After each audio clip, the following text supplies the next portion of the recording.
কিয়ামত যে হবে এতে কোনো সন্দেহ আছে? এই পৃথিবী কি আজীবন এরকম থাকবে? আমরা কি চিরকাল থাকতে এসেছি? নো, এটা একটা ট্রানজিট পিরিয়ড, আমাদেরকে চলে যেতে হবে।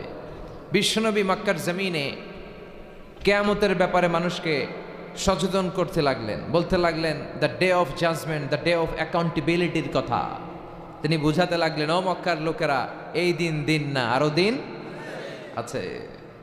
এই দুনিয়াটাই সব নয়, বিশাল এক জগৎ পড়ে আছে, সেখানে আল্লাহর সামনে তোমাদেরকে দাঁড়াতে হবে। এই পৃথিবীটা একদিন থাকবে না, সব ভেঙে চুরে চূর্ণ বিচূর্ণ আর খান খান হয়ে যাবে, ঠিক কিনা? বিশ্বনবী মক্কার জমিনে মক্কাবাসীদেরকে কিয়ামতের ব্যাপারে সচেতন করতে লাগলেন আর পড়তে লাগলেন আল কারিআতু মাল কারিআ ওয়া মা আদরাকা মাল কারিআ। আবার নবী শোনাতে লাগলেন ইযা জুলজিলাতিল আরদু জিলজালাহা ওয়া আখরাজাতিল আরদু আসকালাহা। বিশ্বনবী বলতে লাগলেন বিশাল বিকট একটা ভয়ঙ্কর আওয়াজ হবে, ইসরাফিলের সিংগার ফুৎকারের মধ্য দিয়ে গোটা বিশ্বটা ভেঙে চুরে খান খান হয়ে যাবে, ঠিক কিনা?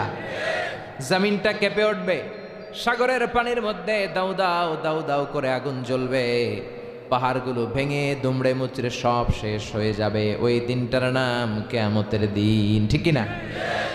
যত কিয়ামতের আয়াত, ইযা ওয়াকাআতিল ওয়াকিআ লাইসা লিওয়াকাআতিহা কাযিবা খাফিদাতুর রাফিআ আল হাক্কাতু মাল হাক্কা ওমা আদরাকা মাল হাক্কা। এই কিয়ামতের ভয়ঙ্কর আয়াতগুলো যখন বিশ্বনবী মক্কায় শোনাতে লাগলেন, কাফেরদের হৃদয়ের ভিতরেও ভয় চলে আসলো। কাফেররা মনে মনে ভাবে, এই মুহাম্মদ তো জীবনে মিথ্যা কথা বলে নাই, বিশ্বনবী ওনার জীবনে কখনো মিথ্যা বলেছেন? ওদের মাথায় প্রশ্ন আসলো, মুহাম্মদ তো কখনো মিথ্যা কথা কয় না, তো ও যে বারবার কিয়ামত কিয়ামত বলতেছে, যদি এই কথাটা মিথ্যা না হয়ে সত্যি হয় তাহলে আমরা যাবো কই? সুবহানাল্লাহ পড়। ওদের মনের ভিতরে ভয় ঢুকে গেল, কিরে মুহাম্মদ বারবার কিয়ামতের কথা বলে, মুহাম্মদ তো কোনোদিন মিথ্যা বলে না, তো মুহাম্মদ যে কিয়ামতের কথা বলছে এটাও নিশ্চয়ই মিথ্যা হবে না, তাহলে কিয়ামত যদি সত্যি সত্যি হয় আমরা যাব কই? চল সবাই মিলে মুহাম্মদ রে ধরি। ও মুহাম্মদ, এই যে তুমি কিয়ামতের কথা আমাদের কাছে বলে বেড়াও, আমাদেরকে বলো কোন দিন কত তারিখে এই কিয়ামত হবে? يسألونك عن الساعة أيان مرساها فيما أنت من ذكراها إلى ربك منتهاها। পড়েন আল্লাহু আকবার। ও নবী, লোকেরা এসে আপনারা জিজ্ঞেস করে কিয়ামত কবে হবে?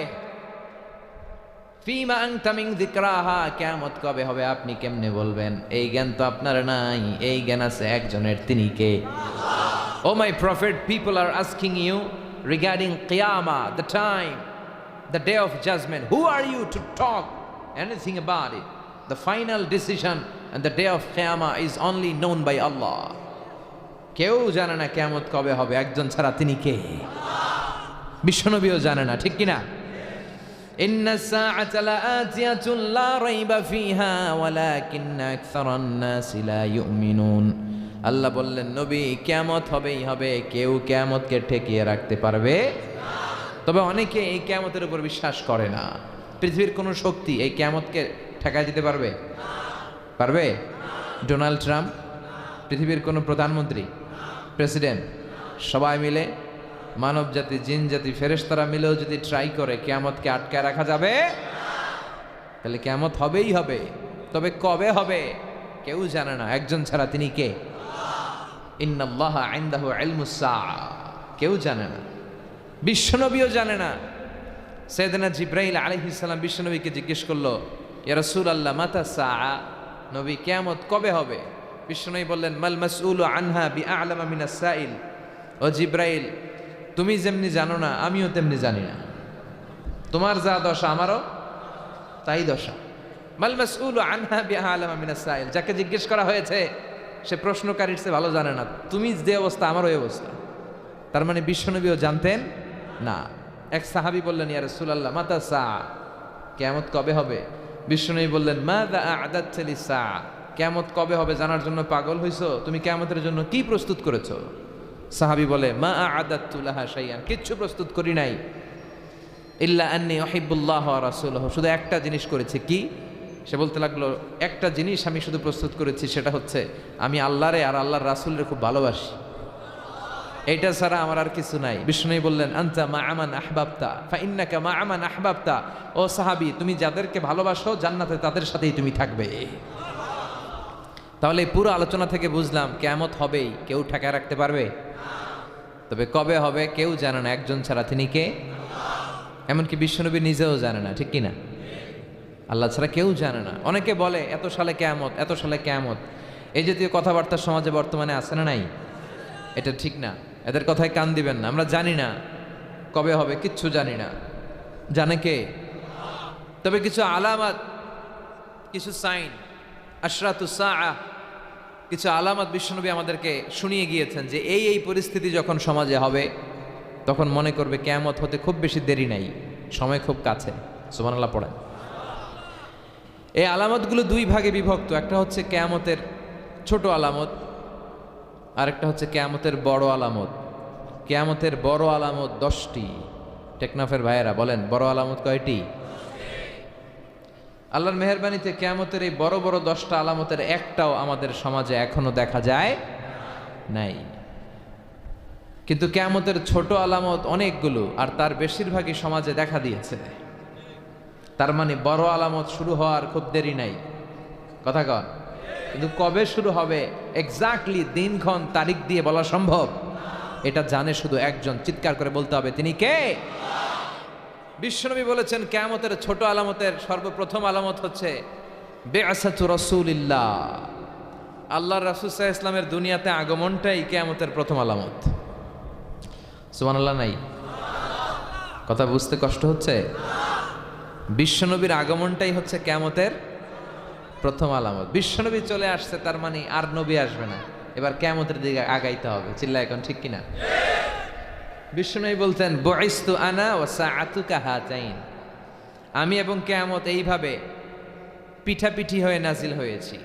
এই আঙ্গুল থেকে এই আঙ্গুলের মাঝখানে যেমনি তেমন কোনো ব্যবধান নাই, আমি নবী আর কিয়ামতের মাঝখানে তেমন কোনো ব্যবধান নাই। সুবহানাল্লাহ পড়ে। তারপরেও কত বছর চলে গেল? প্রায় 1400 বছর, প্রায় 1500 বছর চলে গেল, এখনো কিয়ামত হয় নাই। কবে হবে কে জানে? জোরে বলেন, কে জানে? তাহলে কিয়ামতের ছোট আলামতের প্রথমটা আমরা দেখলাম যে বিশ্বনবীর আগমন, প্রথম আলামত পাওয়া গিয়েছে, ঠিক কিনা? এরপরে বাকি আলামতগুলো পাওয়া গিয়েছে কি যায় নাই আপনারা বলবেন, আমি প্রশ্ন করলে আপনারা উত্তর দিবেন। আসেন আমরা দেখি বিশ্বনবী বাকি আলামতের ব্যাপারে কি বললেন। এরপরে বিশ্বনবী বললেন, কাসরাতু যুহুরিল ফিতান বিআনওয়াইহা, কিয়ামতের আগ দিয়ে সমাজে ফিতনা ফাসাদ বেড়ে যাবে। এই আলামতটা সমাজে আছে না নাই? টেকনাফে আছে ফিতনা? কি ফিতনা আছে কোন? হ্যাঁ কয় বেশি বেশি। কি ফিতনা আছে? ঈমান আমলের ফিতনা, আর টাকা পয়সার ফিতনা, হ্যাঁ, আর জায়গা জমির ফিতনা, আর ক্ষমতা নিয়ে ফিতনা, একজনের ভোট আরেকজনের দেয়ার ফিতনা, আছে না নাই? আর আর কি ফিতনা? নারী নির্যাতন, আরেকজন কোন পুরুষ নির্যাতন, সব নির্যাতন এই দেশে আছে না নাই? তো এইভাবে আর্থিক ফিতনা, পারিবারিক ফিতনা, সামাজিক ফিতনা, রাষ্ট্রীয় ফিতনা, নারী ঘটিত ফিতনা আছে না নাই? কিয়ামতের আগে জ্বলন্ত আগুনের কয়লা হাতে রাখা সহজ হবে, কিন্তু ঈমান নিয়ে বেঁচে থাকাটা কঠিন হয়ে যাবে।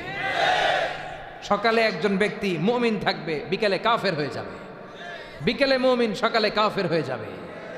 ফিতনাতুন তামুজু কামাউজিল বাহার, এই যে কক্সবাজার, আপনাদের বুঝাতে সুবিধা, সাগরের ঢেউ যেমনি তীরে বালুর উপর স্যান্ড, এই স্যান্ডের উপর বালুর উপর যেমনি আছড়ে পড়ে, বড় বড় ফিতনা এসে আছড়ে পড়বে। আপনি ফিতনা থেকে বাঁচতে চাইলেও বাঁচতে পারবেন না।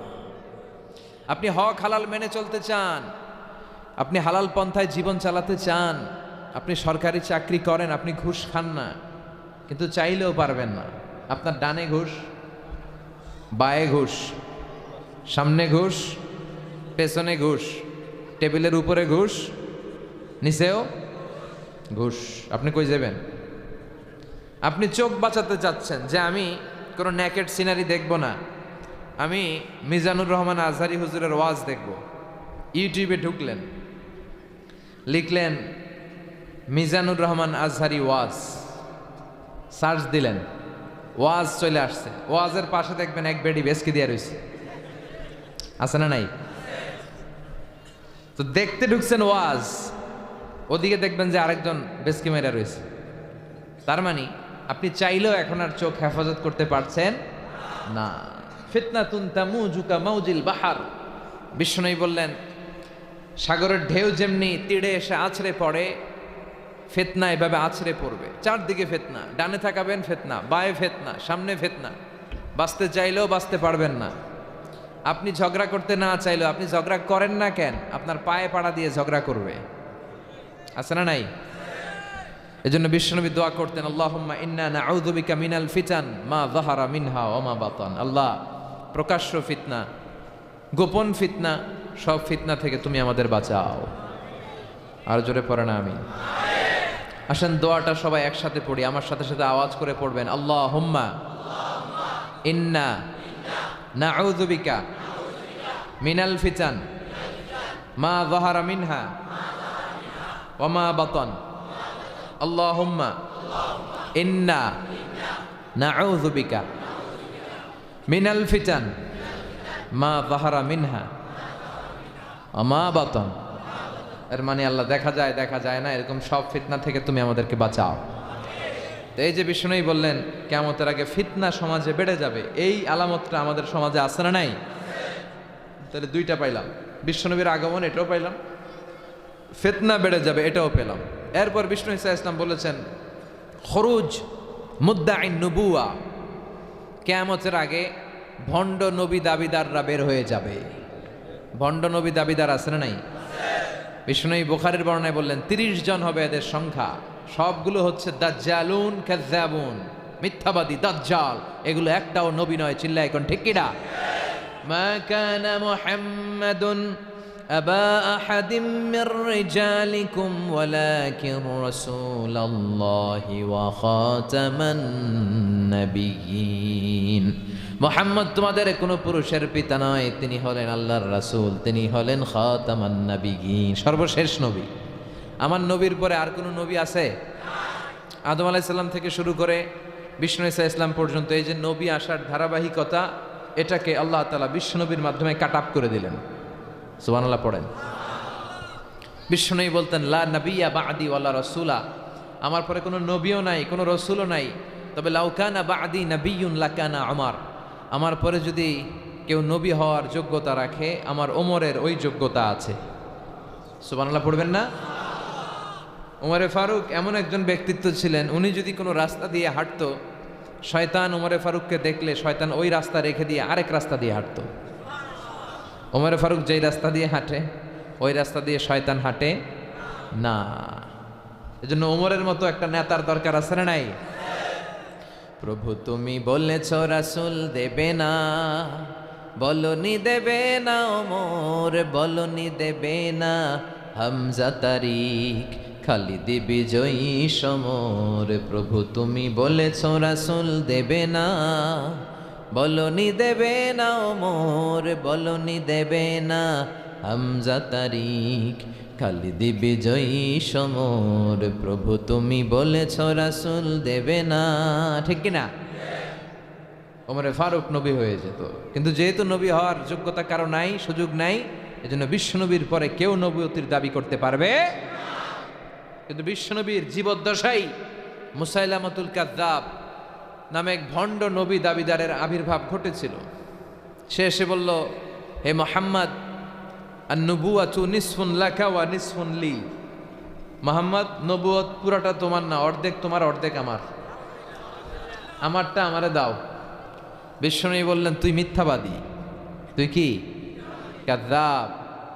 সে বিশ্বনবীর মতো অ্যাক্টিং করত, বিশ্বনবী যা যা করতেন সেও তা তা করার চেষ্টা করত। বিষ্ণু ঈসা ইসলাম কোনো গাছের মধ্যে হাত লাগালে ওই গাছের ফলন বাড়িয়ে দিত কে? তো সেও বিশ্বনবীর মতো অ্যাক্টিং করে সবাই বলতো, তুমি যেহেতু নবী দাবি করো, তুমি আমাদের গাছে হাত লাগাও। তো সেও হাত লাগাই দিত, কিন্তু ফলন বাড়তো না। গাছে ফল যা আসতো ওগুলো ঝরে পড়তো, উল্টা হতো। বিষ্ণু ঈসা ইসলামের কাছে সবাই এসে বলতো, ইয়া রাসূলুল্লাহ, আমাদের কুয়ার পানিগুলো লবণাক্ত, আপনি দোয়া করেন। বিষ্ণুনবী অজু করে অজুর কুলির পানি কুয়ার মধ্যে ছাড়লে লোনা পানির কুয়া মিঠা পানিতে রূপান্তরিত হয়ে যেত। কিন্তু মুসাইলামারে যখন সবাই ধরতো, মুসাইলামা তুমি তো নবী দাবি করো, চলো, ও যে কোনো মিঠা পানির মধ্যে কুলি মারলে ওটা লোনা পানি হয়ে যেত। রিয়াকশন করতো। কি করতো? বিশ্বনবীটা করতো অ্যাকশন, আর ওটা করতো রিয়াকশন। এরপর বিষ্ণু ঈসা ইসলাম মদিনার নিউ বর্ন বেবি, নবজাতক বাচ্চাদের মাথায় হাত বুলিয়ে দিলে বাচ্চাদের মাথার চুল বড় হয়ে যেত। আর মুসাইলামা যেই বাচ্চাদের মাথায় হাত বুলিয়ে দিত, চুল বড় হওয়া তো দূরের কথা, ওইটির মাথায় চুলই উঠতো না, আর আজীবন থাকতো টাক মাথা। নাউজুবিল্লাহ পড়বেন না? কারণ এটা বিশ্ব নবী। এটা কি নবী? এই নবীর সম্মানের মতো সম্মান পৃথিবীর কোন নবীর আছে? উনি হচ্ছেন খাতামুন নবিয়্যিন, শেষ নবী, সর্বশ্রেষ্ঠ নবী, তিনি নবীদেরও নবী। চিল্লায় এখন ঠিক কিনা? এভাবে অনেকে নবুয়তের দাবিদার শাস্তে চেয়েছে। এই যে আমরা কাদিয়ানী সম্প্রদায়ের ব্যাপারে বলি, এরা নিজেদেরকে আহমদী মুসলমান বলে। কি মুসলমান? আহমদী মুসলমানের কোনো আলাদা মুসলমান নাম আছে? আমরা সবাই মুসলিম। চিল্লায় বলেন ঠিক কিনা? আল মুসলিমু মিল্লা ওয়াহিদা, পুরো মুসলমান এটা হচ্ছে এক জাতি। গোটা বিশ্বের মুসলমান নির্যাতিত হলে গোটা বিশ্বের সব মুসলমান চোখের পানি ঝরায় আর কাঁদে আর দোয়া করে, চোরে কোন ঠিক কিনা? নিউজিল্যান্ডে মারা গেল, আমাদের হৃদয়ে ব্যথা আছে না নাই? আরাকানে মারা যায়, আমাদের রক্তক্ষরণ আছে না নাই? ফিলিস্তিনে শহীদ হয়, তাদের জন্য আমাদের দোয়া আছে না নাই? দুর্ভাগ্যবশত আমরা ইহুদিদের ষড়যন্ত্রে পা দিয়ে টুকরা টুকরা হয়ে গিয়েছে, আলাদা আলাদা দল আর গোত্রের কোনো শেষ নাই। এত মায়ের খাওয়ার পরেও আমরা ঐক্যবদ্ধ হওয়ার প্রয়োজনীয়তা অনুভব করছি না। মুসলিম তো এমন দল, এটা দেহের মতো, কাজাসাদিন ওয়াহিদ। দেহের চোখে ব্যথা হলে যেমনি সারা দেহটা কষ্ট পায়, হাত কেটে গেলে যেমনি পুরো দেহটা কষ্ট ভোগ করে, গোটা বিশ্বের কোথাও একজন মুসলমান আক্রান্ত হলে গোটা বিশ্বের মুসলমানরা কাঁদে, জোরে কোন ঠিক কিনা? যদি আমাদের একটা সেন্ট্রাল লিডারশিপ থাকতো, নেতৃত্ব দেওয়ার মতো, যার নেতৃত্বে আমরা জিহাদের ময়দানে ছুটে যেতাম, আমরা অপেক্ষা করছি ওই নেতার জন্য। ইমাম আল মাহদি আসবে একদিন, চিল্লায় এখন ঠিক কিনা? আমাদের যদি একটা সেন্ট্রাল মিলিটারি থাকতো, সেনাবাহিনী, ওয়াআইদ্দু লাহুম মাসতাতা'তুম মিন কুওয়া ওয়া মির রিবাতিল খাইল তুরহিবুনা বিহি আদুওয়াল্লাহি ওয়া আদুওয়াকুম। আল্লাহ বলে তোমাদের মিলিটারি সেনাবাহিনী প্রস্তুত রাখো, কিন্তু আমাদের 50টারও বেশি দেশে, 50টারও বেশি মুসলিম দেশ, আমাদের নিজস্ব মিলিটারি নাই। কথা কোন ঠিক কিনা? এই 50টা দেশের একটা যৌথ সেনাবাহিনী থাকার দরকার আছে না নাই? যদি থাকতো তাহলে কোনো দেশে যদি মুসলমানদেরকে আক্রমণ করা হতো, আমাদের মিলিটারি সেখানে যে দুর্বার আন্দোলন আর প্রতিরোধ গড়ে তুলতো, চিল্লা এখন ঠিক কিনা? কিন্তু আমাদের এই লিডারশিপ নাই। এই মির্জা গোলাম আহমদ কাদিয়ানি, পাঞ্জাবের এক লোক, সে নিজেকে দাবি করেছে আমি হচ্ছে শেষ নবী। এরপর হঠাৎ করে আমি হলাম ইমাম মাহাদি, এরপর আমি হলাম ঈসা আলাইহিস সালাম। নাউজুবিল্লাহ পড়বেন না? এই লোকটার মৃত্যু হয়েছে পায়খানার ভিতরে, টয়লেট ভাঙ্গা ভিতরে পড়ছে, পেশাব পায়খানা খাইতে খাইতে খাইতে খাইতে আর খাইতে পারে না। আল্লাহকে আরো খা বেয়াদব। এই টয়লেটের পায়খানা খেতে খেতে দুনিয়া থেকে বিদায়। এজন্য বিশ্ব নবীর পরে কেউ যদি নবুয়তির দাবি করে, এটা কি মুসলমান? এগুলো কি ফতোয়া? তো আপনারাই দিতে পারতেছেন। কারণ লা ইলাহা ইল্লাল্লাহ বললে মুসলমান হওয়া যায়? তাকে বলতে হবে লা ইলাহা ইল্লাল্লাহ মুহাম্মাদুর। তারা দ্বিতীয় অংশটা মানে না, আল্লাহ রাসূল সাল্লাল্লাহু আলাইহি ওয়াসাল্লাম যে শেষ নবী এটা মানে না। তো তারা এদেশে জন্ম, এদেশে হিন্দুরাও তো থাকে, বৌদ্ধরাও থাকে, তো ওদের থাকতে সমস্যা কি? কোনো সমস্যা নাই, থাকো, কিন্তু তোমরা বিশ্বনবী যে শেষ নবী এটা মেনে থাকো, যেহেতু মুসলমান দাবি করো। আর যদি না মানো তাহলে তোমরা কোন ধর্মের এটা জাতির কাছে স্পষ্ট করে দাও, নিজেদের অবস্থানকে স্পষ্ট করো। কথাবার্তা ক্লিয়ার না সব? মুসলমান হলে ইসলামের নিয়ম মানতে হবে, নতুন কোনো নিয়ম ইসলামের ভেতরে ঢোকানো যাবে। তাহলে এই যে বিশ্বনবী বললেন নতুন নতুন নবী দাবিকারী লোকজন সমাজে বেড়ে যাবে, এই আলামতটাও আছে না নাই? এরপর বিশ্বনবী বললেন কাসরাতুল হারাজ, কিয়ামতের আগে হারাজ বেড়ে যাবে। সাহাবীরা বললেন ওয়ামাল হারাজু ইয়া রাসূলুল্লাহ, হে আল্লাহর রাসূল সাল্লাল্লাহু আলাইহি ওয়াসাল্লাম হারাজ কি? বিশ্বনবী বললেন হাদা হুয়াল হারাজ। কি বুঝলেন? ফাইট, কেতাল, মারামারি, ফায়ার, অন্যায়ভাবে মারা হবে। এই যে আজকে মারছে না একজন খ্রিস্টান লোক, 50 জনরে নিউজিল্যান্ডে শেষ করে দিল। বিষ্ণু বললেন কিয়ামতের আগে যিনি মারবে তিনি জানবেন আমি কেন মারলাম। এদেশেও অনেকে মারে, কেন মারে জানে না, কেউ উপরের নির্দেশ আছে না নাই? আর যারে মারা হলো সেও জানে না আমি কি অপরাধে মরলাম, কেন গুম হইলাম, কেন ক্রস ফায়ারে পড়লাম, আমি জানি না। তো এই আলামতটা সমাজে আছে না নাই? দেখছেন বিশ্বনবী কেমন যেন এই 21 শতাব্দীর দিকে তাকিয়ে তাকিয়ে আলামতগুলো বলে গিয়েছে, যেগুলোই বলেছে প্রতিটা আলামত অক্ষরে অক্ষরে মিলে যা। এরপর বিশ্বনবী বলেছেন দিয়াউল আমানা, কিয়ামতের আগে আমানতের খেয়ানত হবে। এটা সমাজে নাই? আমানতের খেয়ানত আছে না নাই? সাহাবারা বললেন মাতা সাআ, নবী কিয়ামত কবে হবে? বিশ্বনবী বললেন ইযা দুইয়াতিল আমানাতু ফান্তাযিরিস সাআ, যখন আমানতের খেয়ানত হবে তখন তোমরা কিয়ামতের অপেক্ষা করো। সাহাবারা বললেন ইয়া রাসূলুল্লাহ ইয়া হাবিবাল্লাহ কাইফা ইদাআতুহা, কেমন করে আমানতের খেয়ানত হয় আপনি আমাদেরকে বুঝিয়ে বলেন। বিশ্বনবী বললেন ইযা উসিদাল আমরু ইলা গায়রি আহলিহি ফান্তাযিরিস সাআ, যেই ব্যক্তি যেই চেয়ারে বসার যোগ্য নয়, যেই ব্যক্তি যেই পজিশনে যাওয়ার যোগ্য নয়, সেই ব্যক্তি যদি যোগ্যতা ছাড়াই ওই পজিশনে চলে যায়, ওই চেয়ারে বসে যায়, তখনই কিয়ামত হয়ে যাবে। এই আমানতের খেয়ানত আছে না নাই? সভাপতি হওয়ার যোগ্যতা নাই, সভাপতি হয় মসজিদের, আছে না নাই? সেক্রেটারি হওয়ার যোগ্যতা নাই, সেক্রেটারি হয়, আছে না নাই? বক্তা হওয়ার যোগ্যতা নাই, বক্তা হয়, আছে না নাই? আপনারা টেকনাফে শিশু বক্তা আনেন না? হ্যাঁ, 36 ইঞ্চি 28 ইঞ্চি বক্তা, তারপর শিশু বক্তা, এরপর আগে নারী ছিল এরপরে পুরুষ হয়ে গেছে, এই বক্তা আছে না নাই? তো আপনি আনবেন তো ওই লোককে যে কোরআন জানে, যে হাদিস জানে, যে সমসাময়িক যে ক্রাইসিস সমস্যা, কোরআন সুন্নাহর আলোকে এই সমস্যার সমাধান দিয়ে যেতে পারবে, ঠিক কিনা? এরকম আলেমরে আয়না বসানোর দরকার আছে না নাই? এখন আপনি যদি লোক জড়ো করার জন্য শিশু বক্তা নিয়ে আসলেন, এটা কোলে করে আনা লাগে। এই যে আজকে যে মঞ্চ বানাইছেন আপনারা, জীবনে উঠতে পারবেন এটাতে। আজকে মঞ্চ দেখছেন আপনারা, একেবারে বিশাল আরস। তো এইখানে উঠাইতে হলে 3-4 জন এর কোলে করে কাঁধে করে উঠাইতে হবে। এরপর হাত নাই পা নাই এরকম বক্তা আছে না নাই? আমি দেখছি একজন, তারে দেখার জন্য লক্ষ লক্ষ মানুষ। এরপর আগে নাকি নারী ছিল, এরপর পুরুষ হয়ে গেছে। পৃথিবীর কোথাও এগুলো শুনি না, এই দেশে এগুলো হয়। তো এগুলো আমানতের খেয়ানত। মসজিদের সভাপতি যিনি হবেন, আপনাকে নামাজি হতে হবে। সভাপতি মানে আপনি প্রধান মসজিদের, তো আপনি যদি বেনামাজি হন কেমনে হবে? কথা বলেন। নামাজ পড়েন এরকম সভাপতি আছে না নাই? আমি সবার কথা বলছি না, যারা পড়ে না এদের কথা বলছি। বেশিরভাগ মসজিদের এই অবস্থা, মসজিদ নিয়ে দলাদলি কিলাকিলি আছে না নাই? এমপি হওয়ার যোগ্যতা রাখে না, এমপি হয়, আছে না নাই? মন্ত্রী হওয়ার যোগ্যতা রাখে না, মন্ত্রী হয়, আছে না নাই? আউলা জাউলা বকে, এরকম আছে না নাই? তাহলে বিশ্বনবী যা বললেন কথায় কথায় মিলে যায়। আমানতের খেয়ানত এটা কিয়ামতের আলামত।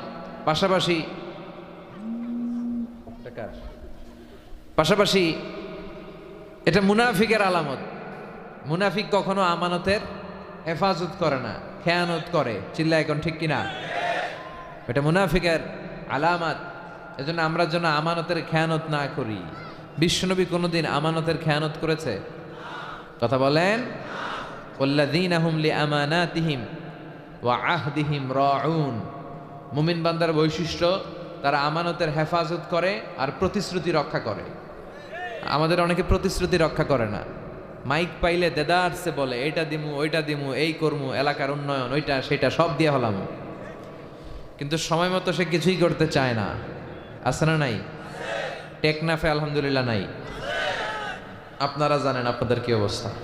তো এই জন্য এই আমানতের খেয়ানত গোটা বিশ্বব্যাপী, এই আলামতটা সমাজে আছে না নাই?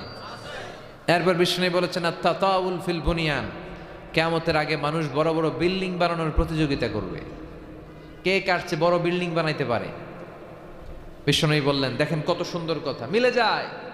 ওয়ান তারাল হুফাত আল উরাত আল আলাতা রিয়া আশা ইয়াতাতাওয়ালুনা ফিল বুনিয়ান, তোমরা দেখবে পায়ে দেওয়ার মতো জুতা ছিল না, গায়ে দেওয়ার মতো জামা ছিল না, এরকম গরিব লোকগুলো সমাজে হঠাৎ করে হুরু হুরু করে ধনী হয়ে যাবে। এরপরে বিল্ডিং বানানোর প্রতিযোগিতা, খালি প্রতিযোগিতার কম্পিটিশন। ওর 5 তলা আমার লাগবে 10 তলা, ওর 10 তলা আমার লাগবে 20 তলা, ওর 2টা গাড়ি আমার লাগবে 3টা গাড়ি, আছে না নাই? ও তাহাজ্জুদ পড়ে, আমিও তাহাজ্জুদ পড়ব, এটা নাই? কথা বলেন।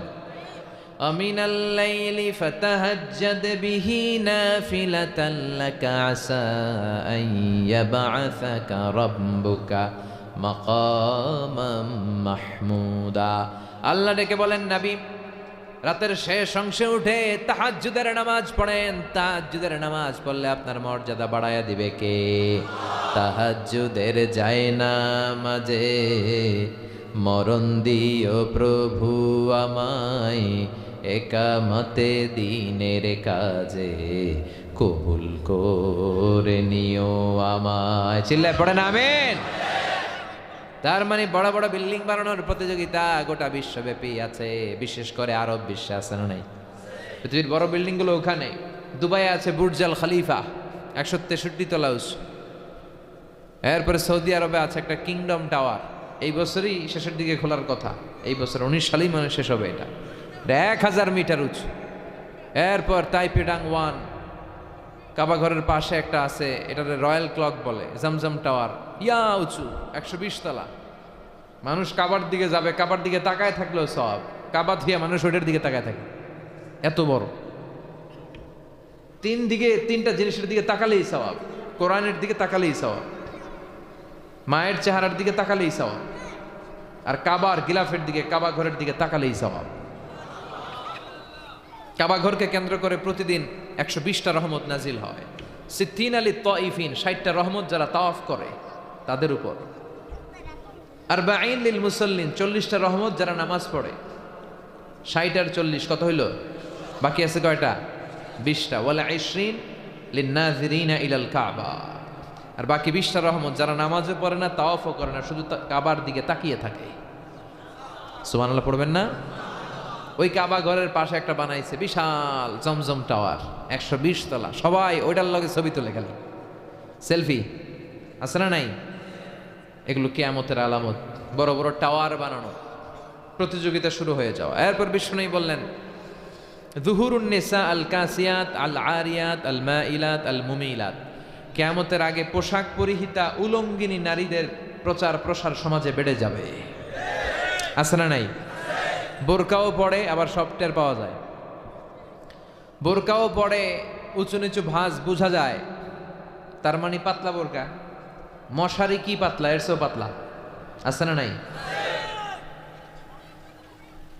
টাইট ফিটিং বোরকা, এটা হবে ঢিলে ঢালা মোটা কাপড়ের, এটা বানাইছে টাইট ফিটিং, আছে না নাই?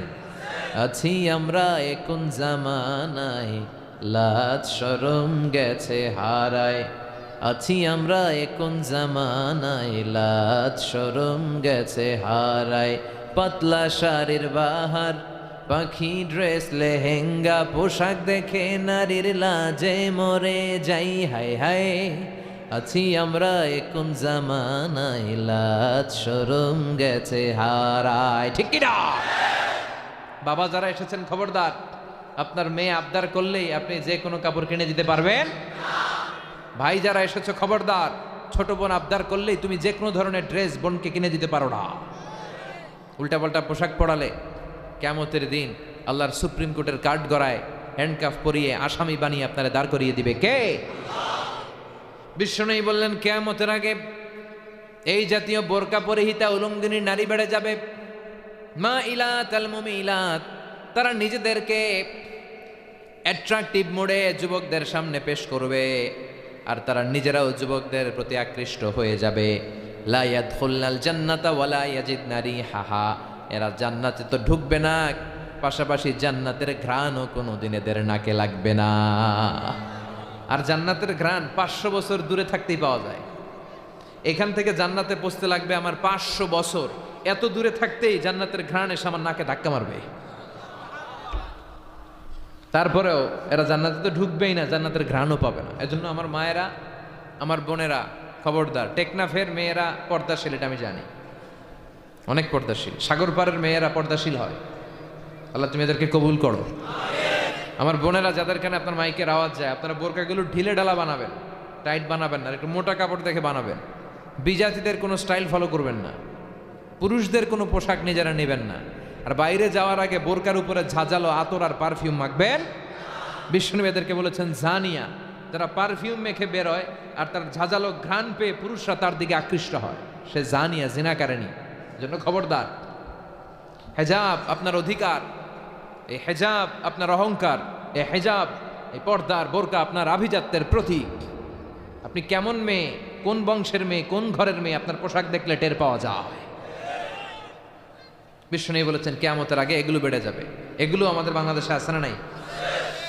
এরপরে বিষ্ণু বললেন আতা আর রাজুলু যাওজাতাহু ওয়া আক্কা উম্মাহু, কিয়ামতের আগে বিয়ের পরে ছেলেগুলো মাকে ভুলে যাবে, বউয়ের পিছনে দৌড়াবে, এরকম আছে না নাই? টেকনাফে কি অবস্থা? হ্যাঁ, মারে ভুলে যায়। যেই মা 8 মাস 10 মাস পেটের মধ্যে রাখলো, এত বড় একটা বস্তা হয়ে গিয়েছিল আমার মায়ের পেটটা। আমরা যখন মায়ের পেটে ছিলাম, আমার মায়ের পেটটা কি হয়েছিল? বস্তা। এই বস্তা নিয়ে আমার মা টয়লেটে যেত রাত্রিবেলায়। আহা, কি কষ্ট দিয়েছি আমরা। এই বস্তাটা নিয়ে মা শুইতে পারতো না, বসতে পারতো না, কয়েক জায়গায় ধরে এরপরে আস্তে আস্তে উঠতো। এই বস্তাটা নিয়েই প্রতিদিন রান্না করে আমার বাবারে খাওয়াতো। কথা বলেন, আমার অন্যান্য ভাই বোনগুলারে খাওয়াতো এই বস্তাটা পেটে নিয়ে। একজন সুস্থ মানুষ, ডাক্তাররা বলে 45 ইউনিট পেইন, মানে 45 ইউনিট ব্যথা একসাথে সহ্য করার ক্ষমতা রাখে। ব্যথার মাত্রা যদি এর চেয়ে বেড়ে যায় তাহলে লোকটা হয় বেহুশ হয়ে যাবে, নয় মরে যাবে। আমাকে আর আপনাকে আমার মা যেদিন ডেলিভারি দিয়েছিল, যেদিন আমরা ভূমিষ্ঠ হয়েছিলাম, সেদিন আমার আর আপনার মা 45 নয় 57 ইউনিট প্লাস, 57 ইউনিটেরও বেশি ব্যথা ওই দিন সহ্য করেছিল। যেই ব্যথাটা কোনো সড়ক দুর্ঘটনায়, কোনো অ্যাক্সিডেন্টে আপনার শরীরের 20টা হাড়, 206টা হাড়ের মধ্যে থেকে 20টা হাড় বা হাড়টি একসাথে টাস টাস করে ভেঙে গেলে যত ব্যথা, তার চেয়েও বেশি ব্যথা। চিল্লায় বলেন আল্লাহু আকবার। এজন্য আল্লাহ বলে খবরদার, মায়ের সাথে খারাপ আচরণ করো না। 3 কারণে বাবার চাইতে মায়ের মর্যাদা বেশি। এক হলো হামালাতু উম্মুহু, বাবা তোমারে পেটে ধরে নাই, পেটে ধরেছে কে? 2 নাম্বার ওয়াহানানা আলা ওয়াহান, ব্যথা জ্বালা যন্ত্রণা বাবা তোমার জন্য সহ্য করে নাই, করেছে কে? 3 নাম্বার ওয়াফিসালুহু ফি আমাইন, 2 বছর বাবা তোমারে দুধ খাওয়ায় নাই, দুধ খাওয়ালো কে? বিষ্ণু বললেন লাউ কাতালতা জিলদাক, তোমার এই চামড়া কেটেও যদি মায়ের পায়ের 2টা জুতা বানিয়ে দাও, ওই যে 2 বছর দুধ খেয়েছো, ওই দুধের 1 ঢোক দুধের শোধ কি আদায় হবে? মায়ের এক ধার দুধের দাম, কাটিয়া গায়ের চাম, পাপস বানাইলে ঋণের শোধ হবে না। এমন দরদি ভাবে কেউ হবে না আমার মা গো, এমন দরদি ভাবে কেউ হবে না আমার মা গো। ঠিক কি না? যার মা নাই সে জানে মায়ের কি জ্বালা, মা না থাকার যে কি যন্ত্রণা, এটা শুধু সে বুঝে, বাকিরা বুঝবে না। এজন্য মায়ের সাথে যেন আমরা কখনো খারাপ আচরণ না করি। 3 ব্যক্তির দোয়া আল্লাহ ফিরিয়ে দেয় না। মজলুমের দোয়া আল্লাহ ফিরায় না, মুসাফিরের দোয়া আল্লাহ ফিরায় না, আর বাবা মা যদি হাত তুলে দোয়া করে এই দোয়াও আল্লাহ কোনোদিন ফিরায় না। ঠিক কিনা? এজন্য মায়ের দোয়া নিতে হবে। মায়ের চাইতে আপন দুনিয়ায় কেউ হয় না। স্ত্রী চলে গেলে স্ত্রী পাওয়া যায়, গার্লফ্রেন্ড চলে গেলে গার্লফ্রেন্ড পাওয়া যায়, মা চলে গেলে মা পাওয়া যায় নাকি? তাই বলে স্ত্রীরা তালাক দেন ওটা বলতেছি না। স্ত্রী আর মায়ের সাথে ঝগড়া হইলে, বোঝাপড়া না হলে দুজনে নিয়ে বসেন, বুঝান, ভালোভাবে বুঝান। শাশুড়ি আর বউয়ের ঝগড়াটার কারণ হচ্ছে দুইজনেই নেত্রী হইতে চায়। পরিবারের নেত্রী কি দুজন হইতে পারে? কয়জন হবে? একজন। শাশুড়ি কয় না আমি এতদিন ধরে আসছিলাম, আমি সব। বউ কয় আপনি অনেক দিন ধরে আছেন, এবার রিটায়ারমেন্টে যান, এবার আমি আইছি। এই কিলাকিলি আছে না নাই? আহা, এগুলো করবেন না। শাশুড়িদের প্রতি আমার বিনয়ের সাথে নসিহত, আপনার ছেলের বউটারে নিজের মেয়ের মতো মনে করবেন, ঠিক কিনা? আর বৌমা যারা আছেন, আল্লাহর দোহাই আপনার শাশুড়িরে আপনার মায়ের মতো মনে করবেন। আল্লাহর কসম করে বলছে, আপনি আপনার শাশুড়ির সাথে যে আচরণ করেন, আপনি আপনার ছেলেরে বিয়ে দিয়ে যখন নিজের শাশুড়ি হবেন, ঠিক একই আচরণ ফিরতি পাবেন। চিল্লা এখন ঠিক কিনা? Nature has its own return. প্রকৃতি সবকিছু আবার ফিরিয়ে দেয়। আপনি আপনার শাশুড়ির সাথে যা করবেন, আপনি শাশুড়ি হলে আপনার কলিজার টুকরা ছেলের বউটা আপনার সাথে তাই করবে।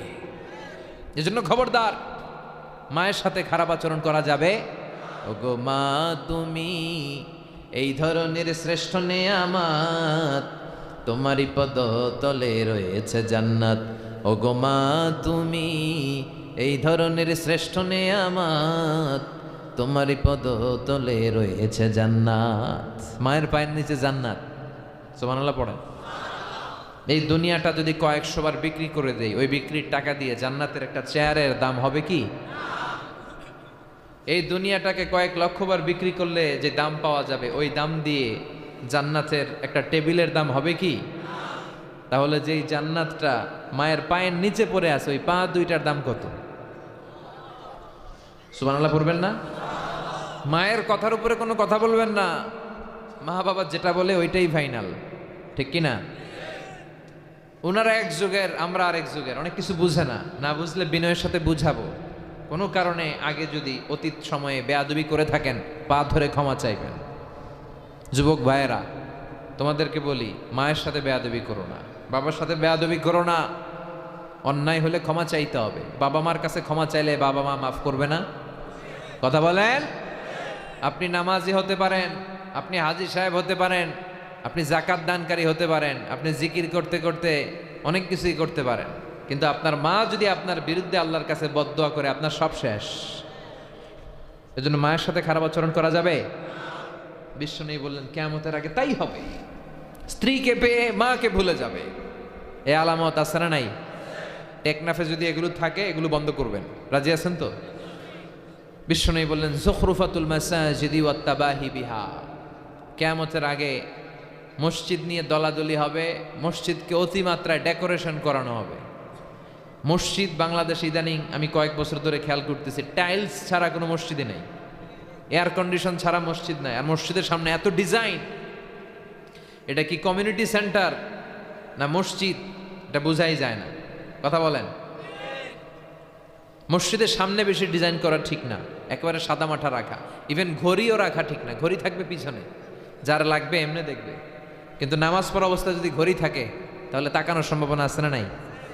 মনোযোগকে নিয়ে যায়, নষ্ট করে। এরকম কোনো কিছু মসজিদের সামনের দেয়ালে লাগানো যাবে না। বিশ্বনবীর মসজিদে নববী, বুখারীর বর্ণনা, কানা সাকফু জারিদুন নাখাল। মসজিদে নববীর ছাদ ছিল খেজুর পাতার ছাউনি। সুবহানাল্লাহ পড়েন। খেজুর পাতার ছাউনি আর ডাল দিয়ে মসজিদে নববীর ছাদ। যে মসজিদে 1 রাকাত সালাত পড়লে 1000 রাকাত সালাতের সওয়াব হয়ে যায়।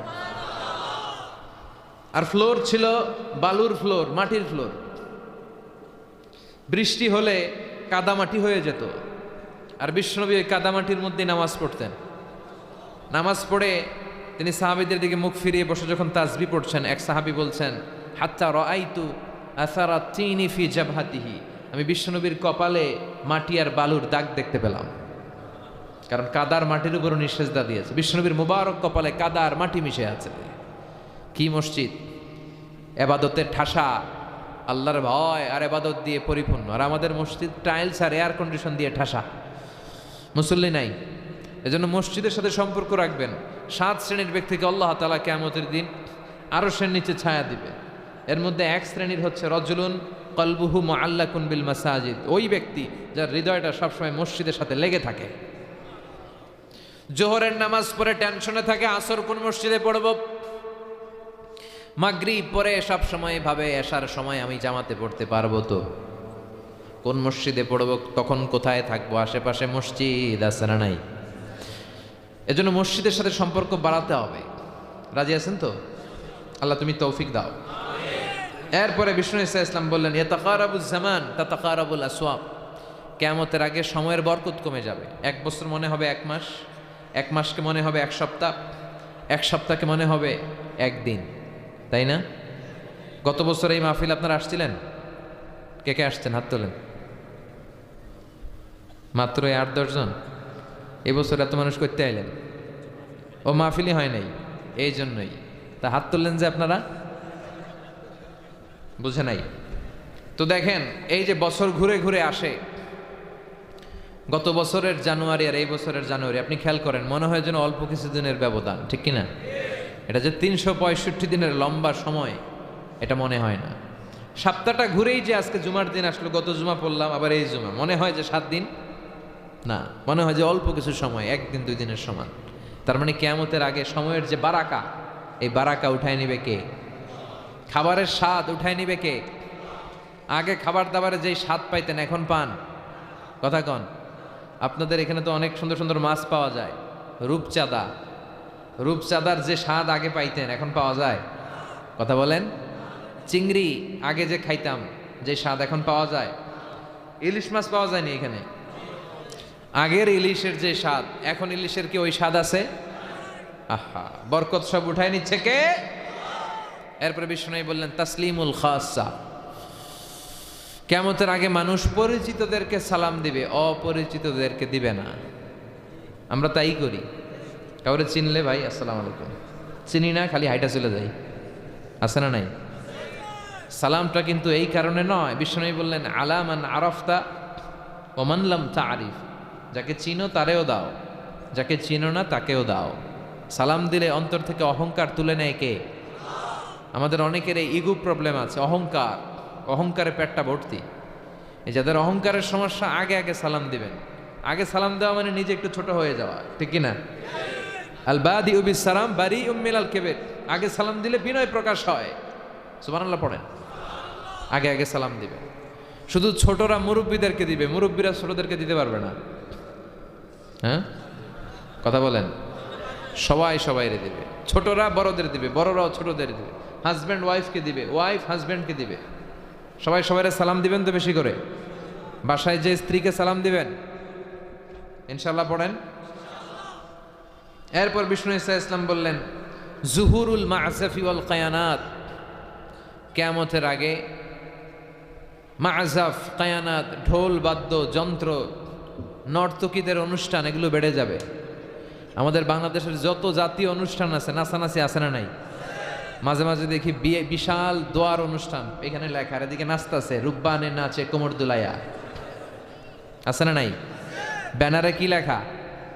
বার্ষিক ওয়াজ ও দোয়ার মাহফিল, ওদিকে একেবারে কাঁপাইতেছে, আছে না নাই? আমাদের 16 ডিসেম্বর, 21শে ফেব্রুয়ারি, এগুলোতেও দেখবেন ভাষণ শেষে নাচানাচি শুরু। আর এমন অনেক ডাকাত আছে ওইখানে হিন্দি গান লাগায় দেয়। কি গান? 21শে ফেব্রুয়ারি, ভাষার জন্য দোয়া। নিজের ভাষা ভুল্লা লাগায় কি কুছ কুছ হতা হয়। এগুলো লাগানো যাবে? বিষ্ণু বলেন বয়স্তু আন উকাসিরাল মাঝামির, আমি ঢোল বাদ্য, তবলা, হারমোনিয়াম, গিটার, বংশী মানে বাঁশি, এগুলো ভেঙে মাটির সাথে মিশিয়ে দেওয়ার জন্য এসেছি। সুবহানাল্লাহ পড়ে।